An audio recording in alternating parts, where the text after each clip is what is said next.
Hey everybody, my name is Todd Coburn. I'm a Gulf War veteran, U.S. Marine, served from 1992 to 2000. And with all the delays and denials like most of us veterans face from the VA system, I decided to start compiling all my notes that I've taken, and I've documented this stuff extremely thoroughly because I just knew there was something deeper that I wanted to bring out to the truth. And I'm hoping my intentions here that are one, to help veterans realize you're not alone in this battle, but also to give you guys a template of how to write these letters and to express and put these things down on paper, because one, it's going to help you in the long run, physically and mentally, but also putting the VA on notice. And once they receive, playing these letters and details like this, it's going to be hard for them to defend it.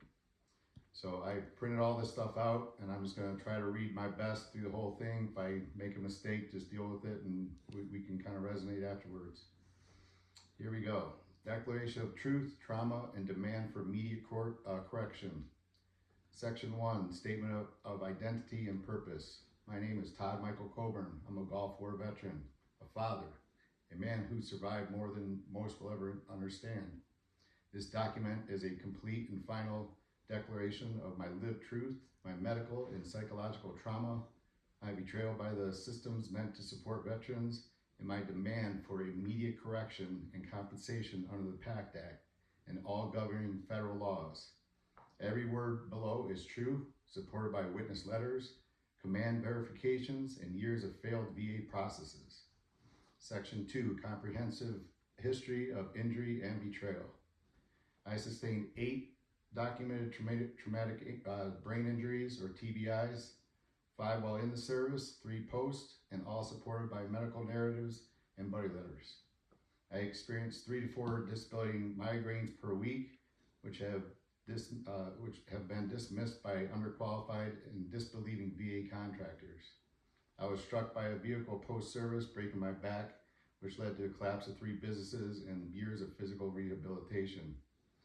During my service, we were on a 50-mile forced march with over 120-pound packs of gear, 85-degree weather. I had to duct tape my feet to continue. I lost layers of skin, placed on light duty for weeks, and had to elevate my legs with paper towels and catching open wound discharge for weeks. A fellow Marine was ejected from a 5-ton truck in Qatar when the side pins weren't installed. I had to engage with civilians attempting to take him, using only unloaded weapons to defend him. I have PTSD, nerve damage, chronic pain, and mobility issues that require home care, cane use, and special shower installations due to multiple falls. I was also exposed to uranium, burn pits, sarin gas, anthrax, loud noises, diesel and jet fuel, generators, and many other things. Number 3, missing deployment records and the PACT Act denial. My deployment to Qatar during the Gulf War was recently confirmed through a signed letter from my commanding officer. Despite this, I was denied PACT Act benefits for years, left in limbo due to missing records and misclassification. This entitles me to retroactive back pay, not from the date of acceptance, but from the date of original claims and symptoms.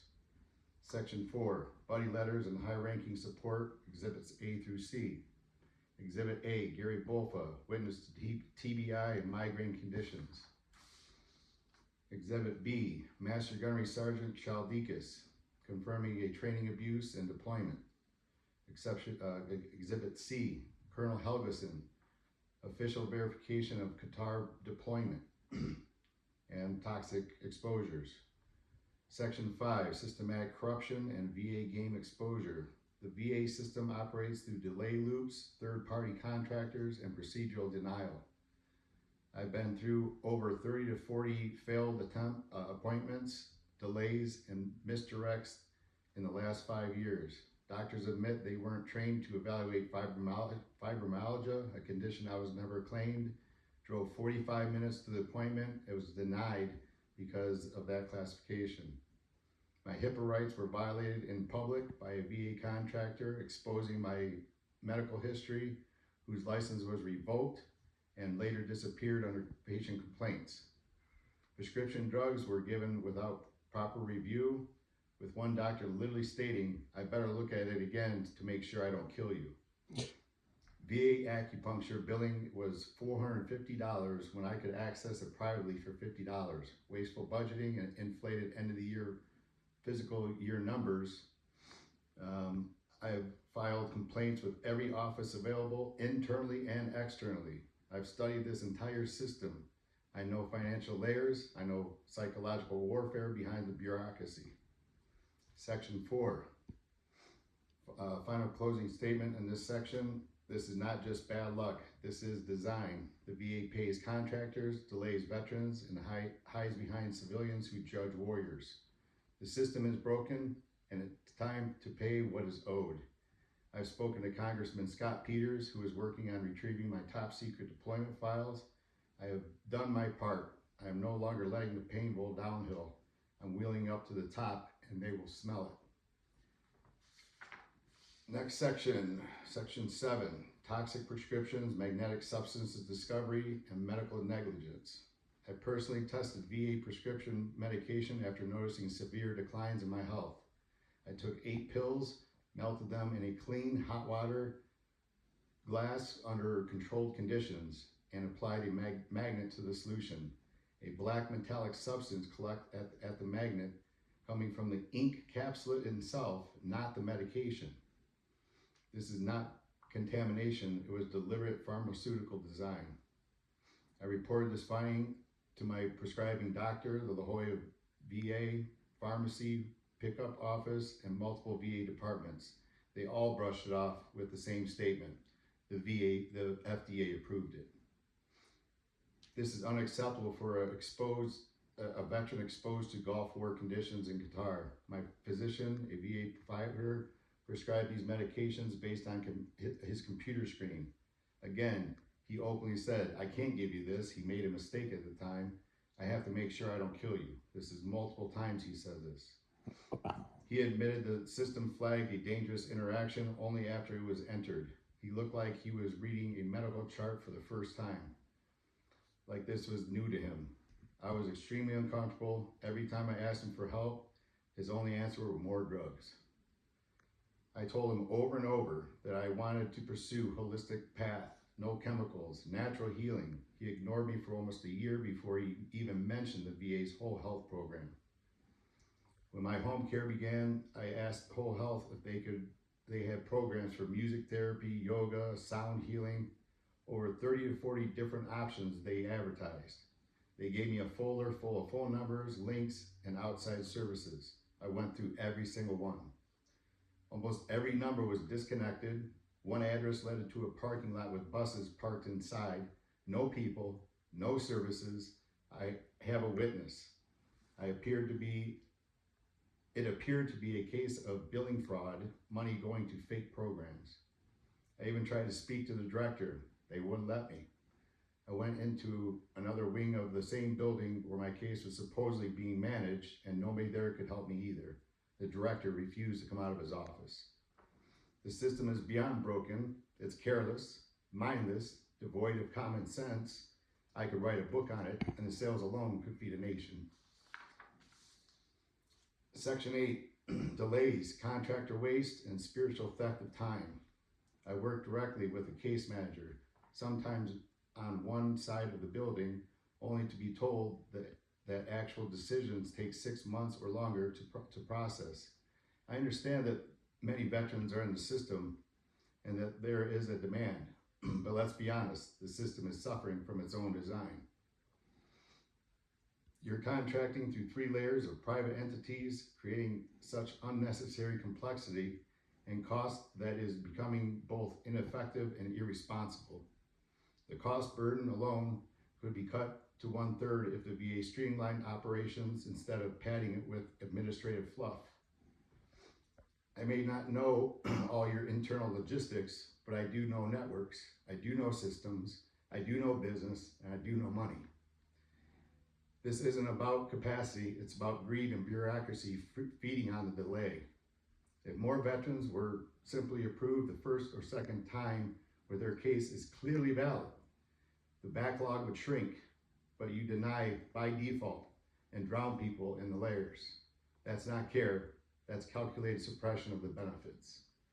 And from what I experienced, your board sounds stingy, the board of directors that make our decisions. So if that's what's visible at the surface, I can only imagine how deeply stingy and disconnected the root of this institution has become.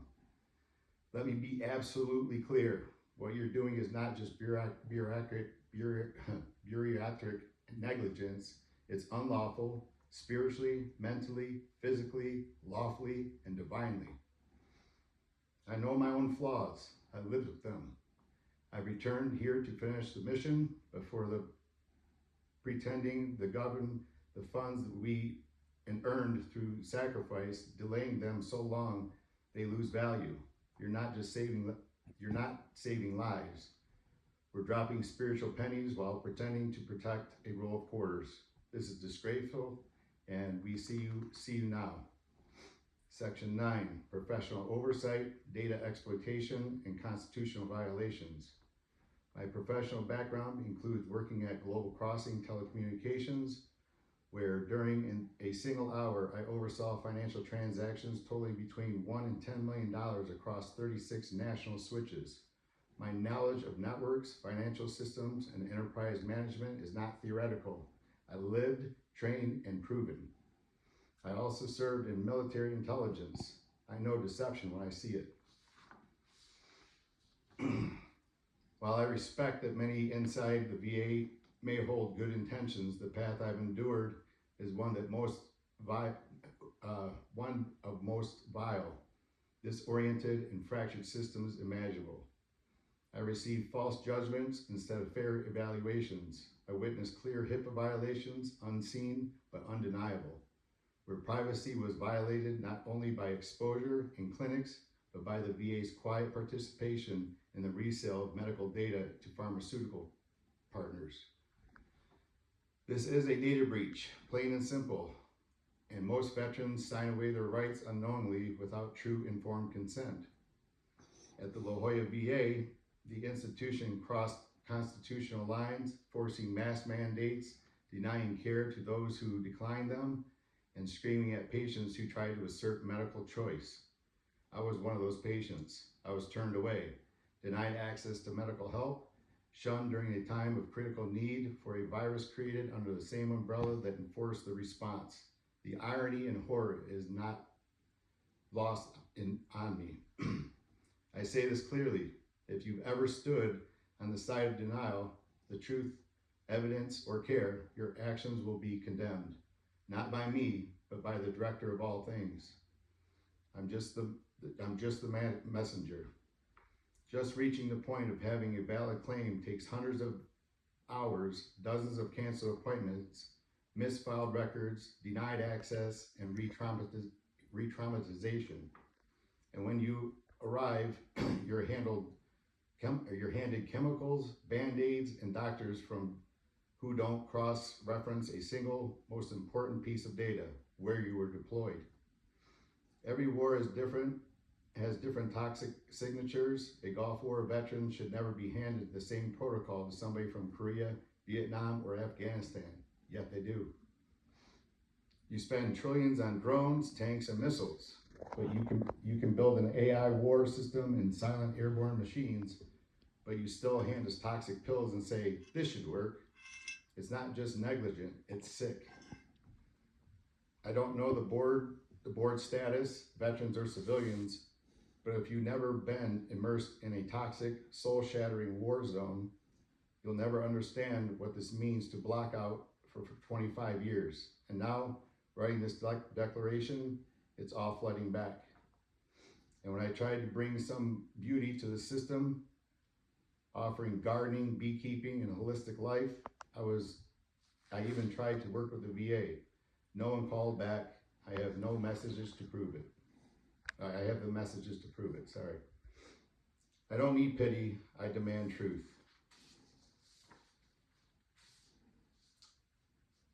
And that's my story. So that's in conclusion, and that's my story.